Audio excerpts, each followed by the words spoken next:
मुझे लगता है ऐसा कहना अतिरेक है और बहुत सारे लोगों की राजनीतिक कुंठा भी ऐसा कहने में कारण है।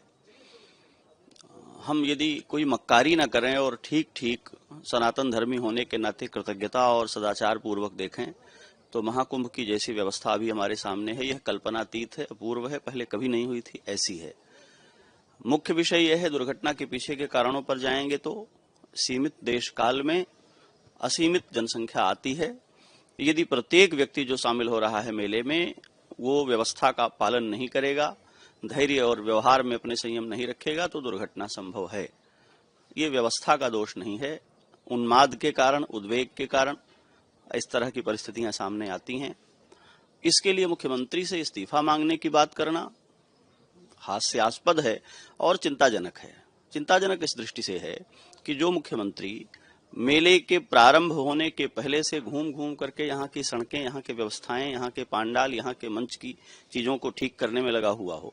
एक बार मुख्यमंत्री का हेलीकॉप्टर आता था कुंभ मेले में तो यहाँ बैठे हुए लोग ताकते रहते थे कि किसके यहाँ मुख्यमंत्री जाएगा। हम पहली बार देख रहे हैं कि एक मुख्यमंत्री एक एक आश्रम में जाकर के, एक एक महात्मा के पास जाकर के उनका कुशल पूछ रहा है, उनकी व्यवस्थाओं की चिंता कर रहा है, निरंतर यहाँ की अपडेट ले रहा है। ऐसी व्यवस्था, ऐसा सम्मान, ऐसी अनुकूलता शासन की ओर से पहले कभी नहीं की गई थी। एक बात याद रखनी चाहिए, दुर्घटनाएं होने की जब संभावनाएं बनती हैं तो वो हो सकती हैं। प्रयाग मेले में असाधारण भीड़ आती है और उसे आना चाहिए। हमारे सामान्य लोग तैयार नहीं है सड़कों पर चलते हुए, लोगों को व्यवहार करते हुए देखेंगे आप, मैंने लिखा है उस पर, तो आपको ये बात समझ में आ जाएगी। इसमें प्रशासन क्या करेगा? मुख्यमंत्री भीड़ में आए हुए सारे लोगों को गोद में लेकर के नहलाएंगे क्या? आए हुए लोगों को अपनी जान की, अपनी व्यवस्था की, अपने व्यवहार की चिंता करनी चाहिए। मुख्यमंत्री को जितनी प्रशंसा की जाए, जितनी उनकी सराहना की जाए वो कम है। उनकी प्रतिज्ञा, उनकी प्रतिबद्धता, ये सारी चीजें बारंबार सराहनीय हैं। ये बहुत दुखद है कि दुर्घटना हुई, ये बहुत चिंता में डालने वाली और शोक करने वाली बात है कि लोगों के प्राण गए या उनको क्षति पहुंची। लेकिन इसमें मुख्यमंत्री का कथमपि कोई दोष नहीं दिया जा सकता। यदि कोई देता है तो मुझे लगता है कि उसको अपनी समझ पर, अपनी नैतिकता पर, अपनी दृष्टि पर विचार करना चाहिए। पुलिस नहीं संभाल पाई है, इस तरह भी कहना ठीक नहीं है। सेना कैसे संभालेगी? सेना के लोग सारी तैयारियों के बाद युद्ध में जाते हैं तो क्या मरते नहीं है? क्या सेना में दुर्घटनाएं नहीं है?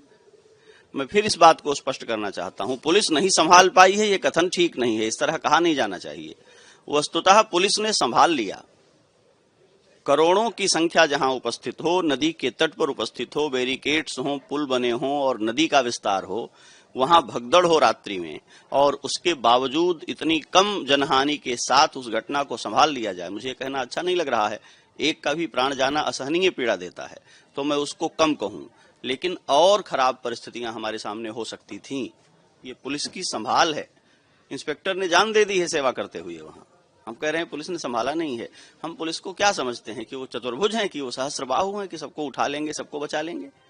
सारे लोग अपनी ड्यूटी पर मुस्तैदी से काम कर रहे थे। जो संभव व्यवस्थाएं थी, विकल्प थे, उन सबको किया गया और घंटों के भीतर ही सारी चीज को सुचारू करके सवेरे तक फिर से स्नान घाटों को स्नान के योग्य बना दिया गया। और क्या करते? और रही बात सेना को दे देने की, तो मुझे लगता है कि बड़ी आतुरता की बात यह है। सेना के पास और काम नहीं है क्या? सेना रेस्क्यू करेगी, सेना सुरक्षा करेगी, सेना मेले कराएगी, सेना उत्सव कराएगी, सेना के पास और काम नहीं है? जिस तरह की पुलिस फोर्स लगी हुई है, जिस तरह की व्यवस्था लगी हुई है, कौन लोग हैं जो कहते हैं सेना को दे देंगे? और सेना को दे देंगे तो कोई जादू हो जाएगा क्या?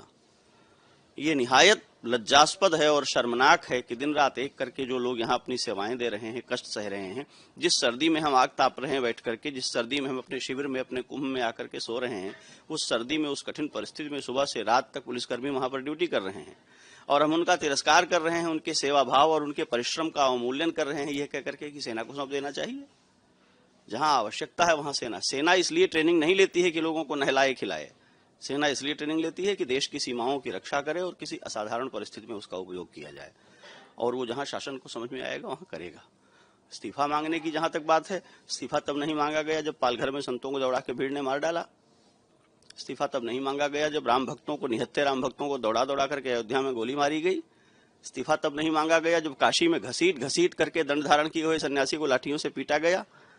अभी इस्तीफा मांगा जा रहा है। मुझे लगता है कि ऐसे लोगों की समझ में कोई खलल पड़ गया है और उनको सोचना चाहिए और अपने को ठीक करना चाहिए। नहीं, ये बहुत महत्वपूर्ण बात है और माननीय प्रधानमंत्री ने कही है तो ये बात बहुत सुटेबल है और वो इसे कहने के अधिकारी हैं। इतनी अधिक आयु में इतने अधिक कार्यभार के बाद उनकी फिटनेस जैसी है तो वो ये कहें तो उन पर फबता है, उन्हें कहना चाहिए। जहां तक योग की बात है, योग फिटनेस का माध्यम नहीं है, फिटनेस का माध्यम है व्यायाम। हमारे यहाँ शास्त्र दोनों को अलग अलग कहते हैं। शरीर को ठीक रखने का जो अभ्यास है वो व्यायाम कहलाता है, चित्त को ठीक रखने का जो अभ्यास है वो योग कहलाता है। इसलिए योग की परिभाषा में चित्त शुद्धि काम में है। पर प्रत्येक व्यक्ति को दैनिक रूप से आहार का संयम करना ही चाहिए और ये केवल प्रशासनिक अधिकारियों के लिए नहीं है। हम महाकुंभ में बैठे हैं, ये संतों का बड़ा केंद्र है।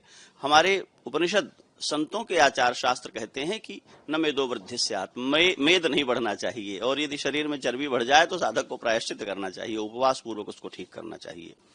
कृषताभिमता देहे पीनता न तो शोभता, आयुर्वेद कहता है कि चर्बी नहीं बढ़नी चाहिए, भार नहीं बढ़ना चाहिए। दो बातें, एक तो ये कि हमारा आहार ठीक हो, पथ्य हो, उचित हो, और दूसरा यह कि जो कुछ भी आहार किया जा रहा है उस आहार को ठीक से पचा लेने भर का परिश्रम प्रतिदिन हो।